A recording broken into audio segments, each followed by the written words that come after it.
Vampire the Masquerade Bloodlines, developed by Troika Games and published by Activision in 2004, is an action role-playing game set in the World of Darkness tabletop universe. And if you ever needed a clear definition of the phrase more than the sum of its parts, this is it. In it, you play as a newly embraced vampire, known as a fledgling, who is thrown in the middle of a factional conflict taking place in early 2000s Los Angeles. In this setting, the world is filled with vampires, both new and ancient, who pull the strings of humanity to achieve their dark designs. This is done in almost complete secret, with most vampires adhering to the rules of the proper noun Masquerade. The Masquerade is a set of rules enforced by a de facto vampire government known as the Camarilla, an organization found in the 14th century to consolidate power and protect vampire society from being discovered by humans. The rules state that vampires should never reveal their true nature in view of the human public. Doing so not only alerts humans to their presence, but also has the potential to create hunters. Hunters are humans that have beyond a doubt knowledge of the existence of vampires, and with this knowledge develop special abilities to combat them. Violating these rules is typically punishable by death, and the Camarilla go to great lengths to enforce the Masquerade. They will do whatever it takes to patch things over, using murder, bribery, subterfuge, and misinformation to cover up breaches however possible. The Camarilla aren't the only organization in vampire society, and not everyone is down with them, but most can agree at the very least the Masquerade is common sense. Why cause trouble when you can spend an eternity in peace, all the while still satisfying your endless bloodlust? The three main factions we deal with in this game in particular are the Camarilla, the Anarchs, and the Sabbat. I've already gone over the Camis, so let's talk Anarchs.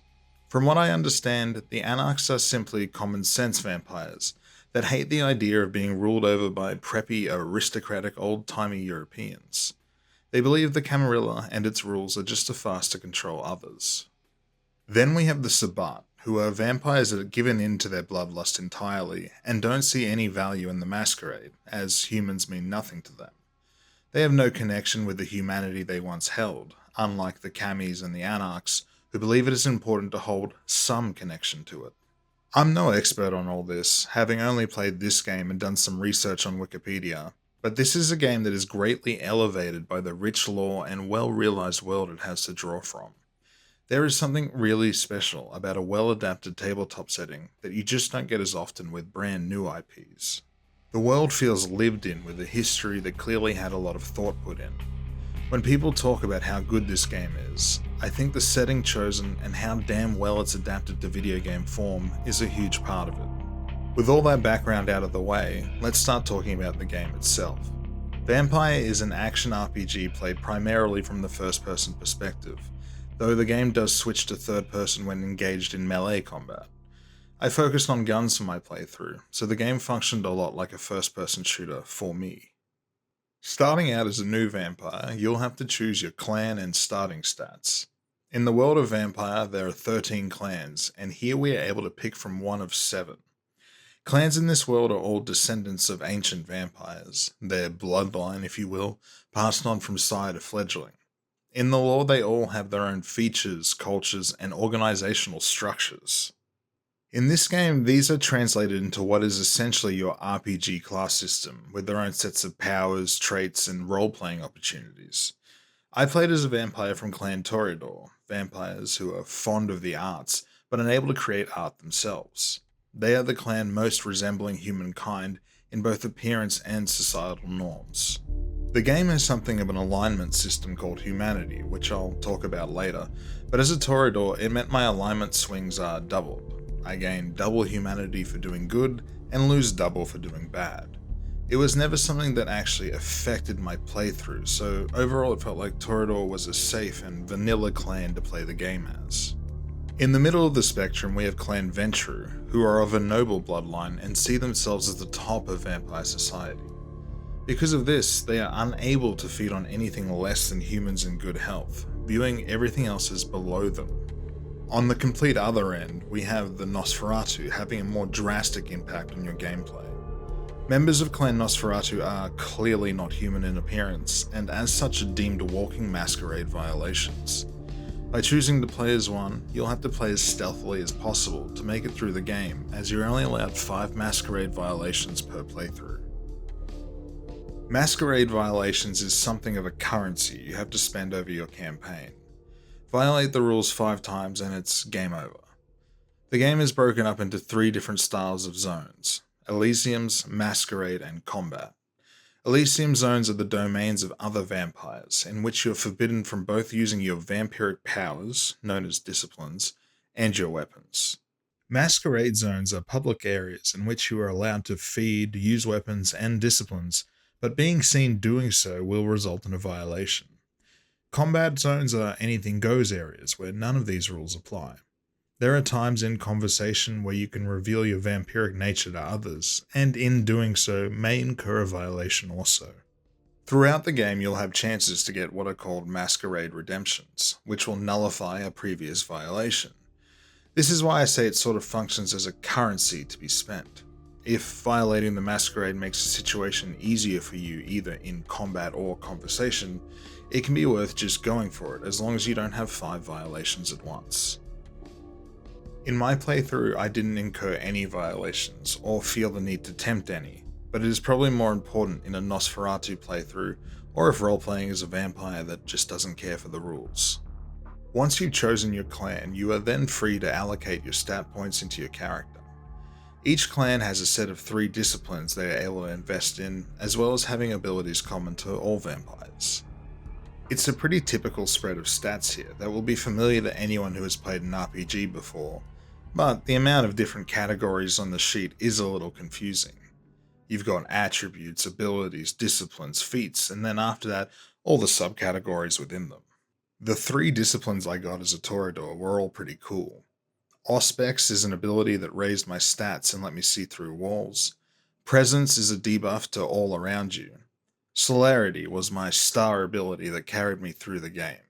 It emulates vampire super speed by slowing everything down around you, including enemy projectiles, giving you a bullet time effect. After you've made your character, there is an optional tutorial, and after that, you're set free into your first hub, Santa Monica. Vampire is an open hub style game. Within these hubs are quest givers, merchants, and places to explore. The game is divided up into 4 hubs that you will go back and forth between as the story progresses, as well as mission areas that function as the game's dungeons. These hubs are small but aesthetically on point. The game has a real vibe to it that makes the areas memorable, even if there isn't much to them. They are mostly 1 or 2 streets that you'll spend a lot of time walking between as you go from quest to quest.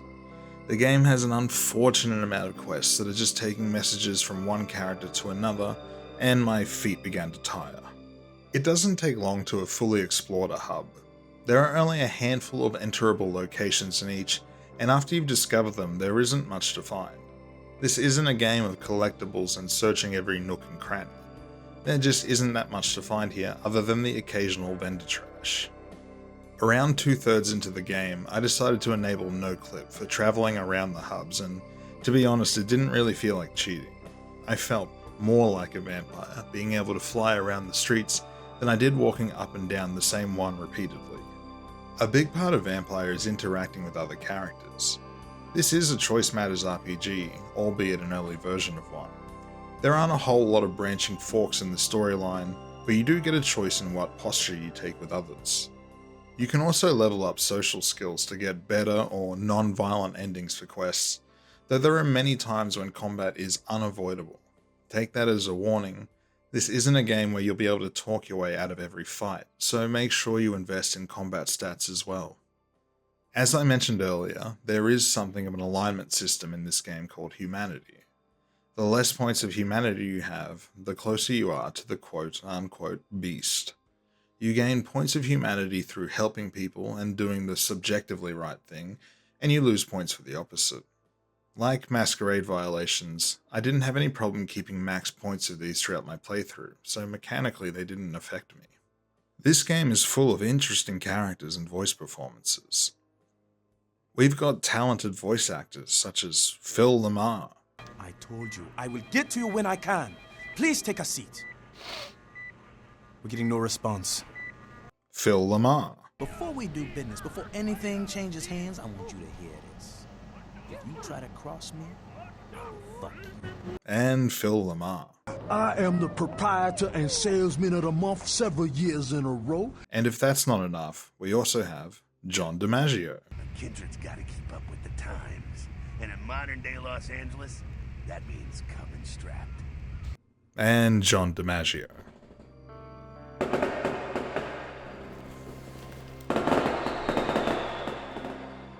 In all seriousness though, the game is stacked with good voice performances. The game's writing is often sharp and isn't too exposition heavy. These things combine to make it easy to buy into this world. It's a treat meeting other vampires, discovering what role they play in the area, and what they think about the situation surrounding the game's plot. There is a dialogue puzzle or two in the game, but I would have been happy to have seen more. The combat in Vampire, in my opinion, isn't the best. The shooting is okay, though not remotely close to the standard of an FPS of the time, but that isn't quite what this game is, although you do a lot of shooting. Enemies react when you hit them, so that's good at least. There is a decent selection of weapons, and you continue to get new ones as the game goes on, although I was using my early game pistol all the way to the end. Melee combat is fine too, nothing special. You go into third person mode and whack things with your chosen weapon. There is a combo system going on in the background, but I didn't quite grasp it, meaning I was mostly button mashing while in melee. Mana in this is represented by how much blood you have. Using disciplines will spend blood, and it can be recovered either by feeding or blood bags, which are basically potions. Feeding can be done both in and out of combat, though doing so in view of another in a non-combat zone is a Masquerade violation. In combat, you press a button to feed, and a dice roll is done with your stats against your potential dinners. If successful, you will start draining them of blood. It is a little frustrating though, because it seems like the strategy is to spam the key until you're successful, but the same key is also used to cancel the feed. If you spam too fast, you end up cancelling the feed animation as soon as it starts. Feeding restores both health and mana, but taking any damage while doing so will cancel the action. Having to find the right times to feed in combat is neat and reinforces the vampire fantasy a wee bit. You can also feed on rats when there is no human blood nearby, but they don't restore much. Unfortunately, there will be times when that's the only blood you'll have available to you. Good luck if you're playing as a Venture, as they gain nothing from rat blood. The disciplines, being basically spells, were fun to use. As I said, the main spell I used was Celerity, also known as Bullet Time, and I'm a sucker for all this Matrix Max Payne nostalgia. Looking at the complete list of disciplines, and they don't seem all that interesting to me, at least in the context of this video game. They seem much more suited for the table, but what is here is satisfactory. All of that on its own isn't so bad. The combat is fine. To be honest, I don't remember Deus Ex's combat being much better, but it's been a while since I last played that. And the real issue is with this game's pacing and level design. Honestly, most of the missions in this game suck. It's what you're doing and why you're doing them that is the interesting part. You're learning about this awesome tabletop setting, but you've got to go through some of the sloggiest slogs that have ever slogged. Dungeons are long and labyrinthian affairs, filled with samey corridors and areas heavily padded with enemies. Some missions are so long that you can run out of ammo halfway through them without any way to get more. Sucks to be you if you didn't put many points into melee. You will fight so many of the same enemies with terrible AI that doesn't make much sense. Most of the time, the combat felt like a chore, and towards the end of the game, I decided just to give myself unlimited ammo to get to the end.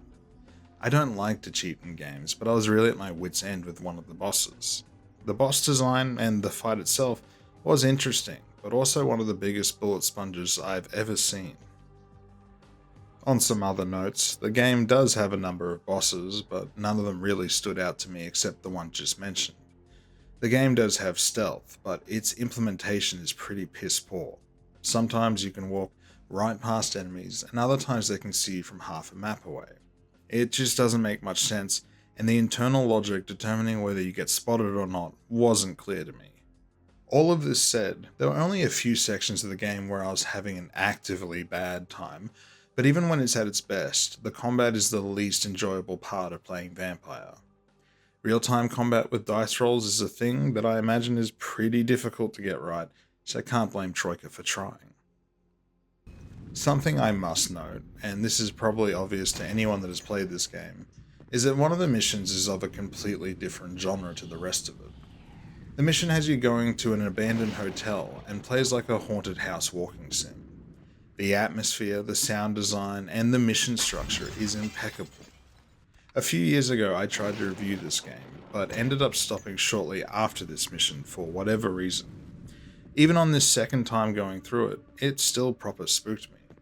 I did end up having to go through a third time as if I got to save, and it lost some of its charm there, but I don't expect a haunted house to be good on the third time. Just had to mention, as it is a fantastic part of the game that I'd be remiss not to include here. Story-wise, I think Vampire does a pretty good job. You're a brand new vampire on the scene who's been spared death by the head of the Los Angeles Camarilla, and in return are conscripted to start working for him. Word gets around about the new kid on the block, and plenty of vampires looking to show you the ropes of vampire society, as well as have you run some errands for them. Soon later, we find out that a sarcophagus has been unearthed, and word is an ancient sleeping vampire is inside. This is bad news, as vampires who have been asleep for hundreds of years tend to wake up pretty hungry, which is dangerous for both kind and kindred alike. At the same time, a new form of vampire has begun popping up all around LA, who are called Thin Bloods. Thin Bloods are vampires with, as named, thin blood. They are the weakest form of vampires, and legend has it that their appearance is the sign of the vampire apocalypse known as Gehenna. From what I understand, Gehenna is when the ancient vampires will rise from their slumber and feed on their children, bringing upon the end of the world and the return of Cain, the first vampire. These things combined have stirred a real anxiety amongst vampire kind, and everyone is at their most paranoid. While a lot of this game is pretty unfinished, I found the story to be engaging and its ending satisfying. The setting and aesthetic of this game, to me, is the glue that takes these ambitious yet unfinished pieces of a video game and keeps it all together. This is a game filled with goths, nightclubs, and nu metal that makes it feel so authentic to the time and place it's replicating. The game has a mesmerizing atmosphere at times, with sound, visual, and writing all coming together to make a believable world. The game has a few licensed songs in it, but the real stars are the theme music of each of the game's hubs. I played this game with an unofficial patch, and to be honest, I didn't come across a lot of bugs. Nothing game-breaking whatsoever. That said, it's hard to tell the difference between a bug, regular jank, and the intended design with this game. Just know that it's essential that you download this unofficial patch. There is also an add-on to the patch which restores and adds content to the game, but I didn't play with it turned on. I wanted as close to the original experience as possible, though one day in the future I will definitely give the extra factions a go. Before I finish up this review, I do have one nitpick that I haven't been able to get out of my head. Vampire comes so close to doing audio logs right, but it just manages to miss the mark. As many of you know, audio logs are a difficult thing to get right in video games, as most of the time you're either forced to listen to them in a menu, or the game has to find a way to pace out the levels in a way that you can listen to the entire log without being interrupted by other NPC barks or dialogue. Vampire gets the first part right. You listen to audio logs as you're playing, but completely fails on the second. In one level in particular, audio logs are somewhere near 30 seconds to a minute long, but are only spaced 5 to 20 seconds apart in the level progression. This means that you'll be standing around waiting for one audio log to finish before you can start listening to the next one. At that point, you may as well have forced me to listen to them in a menu. The band-aid solution here would be to allow me to re-listen to them from the menu while exploring another area, but that isn't an option here. I tried to dig around the sound files to see if I could listen to them there, but was unable to find anything. Continuing on the subject of audio, there is a radio station played throughout the game that does talkback and commercials, but these radios are often found in areas where you'll be conversing with NPCs, so you end up with characters talking over the radio, which is almost the same volume as the person speaking. You can remedy this by finding the radio and turning it off, but that's an annoying solution. doesn't lose just yet. We go way back. I knew his father, too. Tell you what, since I'm stuck here, why don't you go look? The radio content is quite entertaining though, and can be easily found in the game's files to listen to later. All in all, audio logs are just a bit of a pet peeve of mine, and I wish games would implement them in more elegant ways. Overall, I found Vampire to be an enjoyable game, but more importantly, it's interesting.